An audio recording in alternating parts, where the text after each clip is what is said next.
Hello student, welcome back to my channel. आज अपने video में कक्षा 10 के स्टूडेंट के लिए महत्वपूर्ण प्रश्न है।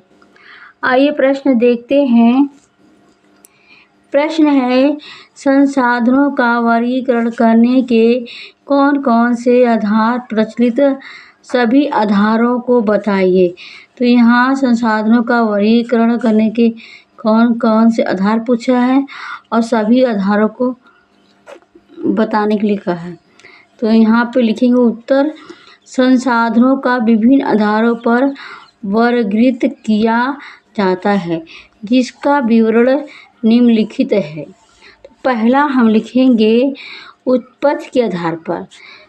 तो जैव संसाधन उत्पत्ति के आधार पर हो जाएगा जैव संसाधन, अजैव संसाधन। तो जैव संसाधन का मतलब होता है जैव संसाधन जो जीवित होते हैं।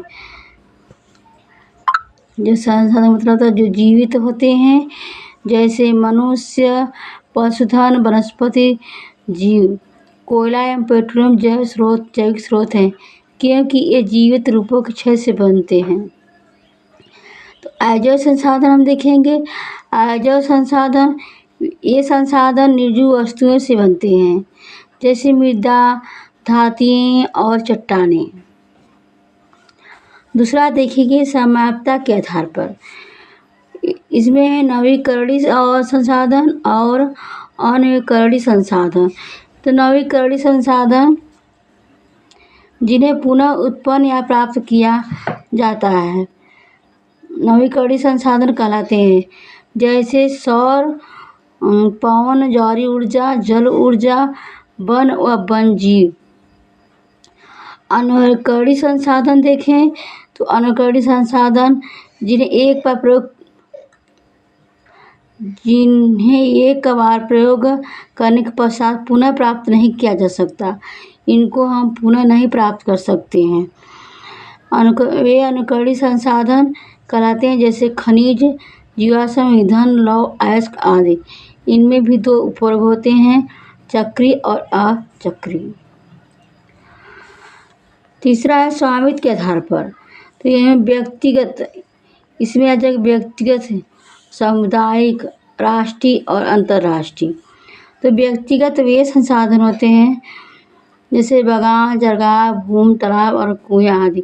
इसमें व्यक्ति का अधिकार होता है या परिवार का अधिकार होता है। सामुदायिक मतलब होता है सामुदायिक, जैसे गांव, चर भूमि, तालाब, शमशान भूमि तथा शहरों, सार्वजनिक पार्क, खेल का मैदान आदि। इस पर इन सब पर सामुदायिक संसाधन होता है, यानी सार्वजनिक जो संसाधन है।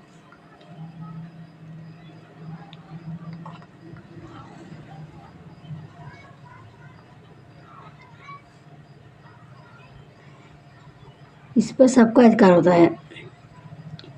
सामुदायिक। राष्ट्रीय का मतलब होता है राष्ट्रीय संसाधन होते हैं, जैसे खनिज संसाधन, वन या वन्यजीव, जल तथा राजनीतिक सीमा के अंदर की संपूर्ण भूमि। जो राज्य के अंदर जो संपूर्ण भूमि होते हैं वो उसको हम क्या कहते हैं, राष्ट्रीय संसाधन। और अंतर्राष्ट्रीय संसाधन वे संसाधन होते हैं जो तट रेखा के 200 किलोमीटर दूर स्थित अपरवर्जक का आर्थिक क्षेत्र के बाद खुले महासागरीय संसाधन आदि। अंतर्राष्ट्रीय संसाधन वे होते हैं जो अपने देश के बाहर 200 किलोमीटर दूर स्थित संसाधन होते हैं, जो इस पे जिसका अधिकार नहीं होता वो अंतर्राष्ट्रीय संसाधन कहलाते हैं। विकास के स्तर के आधार पर देखेंगे, इसमें हो जाएगा संभावी और विकसित भंडार और असंचित कोष। विकास के स्तर के आधार पर देखेंगे तो संभावी, विकसित भंडार संसाधन और संचित कोष संसाधन। संभावी का मतलब जैसे गुजरात, राजस्थान में पवन और सौर ऊर्जा उत्पादन की अपार संभावना है, पर इनका उचित विकास नहीं हुआ है। संभावित का मतलब होता है ऐसे संसाधन किसी भी देश में किसी क्षेत्र में मौजूद है जिसका उपयोग हम अभी नहीं हो रहा है। ऐसे संसाधन को संभावित संसाधन कहते हैं। जैसे आने वाले भविष्य में हम कर सकते हैं इसका। विकसित संसाधन, विकसित संसाधन का मतलब होता है वे संसाधन, जैसे संसाधन विकसित संसाधन कहते हैं जिसका संरक्षण हो चुका हो, हमें पूरी जानकारी प्राप्त हो चुकी है, हमें पता है कि ये कितनी मात्रा में कितनी गुणवत्ता में, हमें सब कुछ मालूम है। हमें पता है कि हमारी पृथ्वी के अंदर कितने दिन तक तेल बचा है। हमारे वैज्ञानिकों ने रिसर्च कर ली है, कुछ दिनों में पेट्रोल वाली गाड़ियाँ समाप्त हो जाएंगी और इलेक्ट्रिक वाली गाड़ियाँ चालू हो जाएंगी। तो ये क्या है?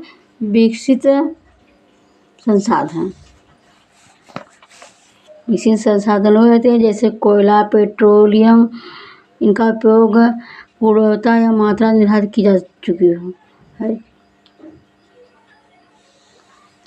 भंडार, भंडार को देखें तो भंडार वे संसाधन होते हैं जैसे भंडार, हमारे पास बहुत से ऐसे संसाधन हैं मौजूद हैं जिनके बारे में हम जानते हैं, फिर भी उसके लिए हम कोई मशीन टेक्नोलॉजी नहीं बना पाए। पानी के अंदर हाइड्रोजन दिख रहा है, उससे हम हाइड्रोजन वाली गाड़ियाँ बना सकते हैं। अभी तक टेक्नोलॉजी नहीं बनी कोई कि हम इसको अलग कर सकें। तो ये क्या है? भंडार है। भंडार और संसाधन जैसे जल, जैसे गैस, हाइड्रोजन और ऑक्सीजन का यौगिक है तथा यह ऊर्जा का स्रोत बन सकता है, परंतु इस उद्देश्य से इसका प्रयोग करने के लिए हमारे पास आवश्यक तकनीक का ज्ञान नहीं है, हमारे पास ज्ञान नहीं। और संचित कोष का मतलब वो संसाधन होते हैं जैसे नदियों के जल को विद्युत पैदा करने में प्रयुक्त किया जा सकता है। नदियों पर हम बिजली बना सकते हैं, उसको बना सकते हैं। संचित का मतलब होता है इकट्ठा करना। हमारे पास ऐसे संसाधन है जिनका हम प्रयोग कर सकते हैं, हमारे पास मशीनें भी हैं, हम इस संसाधनों का प्रयोग बहुत कम लेवल पर कर रहे हैं। हमारे आसपास ऐसे संसाधन है जिनका हम प्रयोग हम कर सकते हैं, हमारे पास मशीन भी है, इनका प्रयोग बहुत कम प्रयोग हो रहा है। हमारे पास पानी भी है, डैम भी है, चक्का भी है, इसका प्रयोग हम हर जगह नहीं कर पा रहे हैं। डैम बनाकर बिजली बना सकते हैं, हम बना सकते हैं, लेकिन हमारे देश में और हम अपने देश में हर नदी पर ऐसा नहीं कर सकते हैं। तो ये संचित कोष है संसाधन। हमारी वीडियो आप लोग कैसी लगी? अच्छी लगे सब्सक्राइब और लाइक शेयर करना।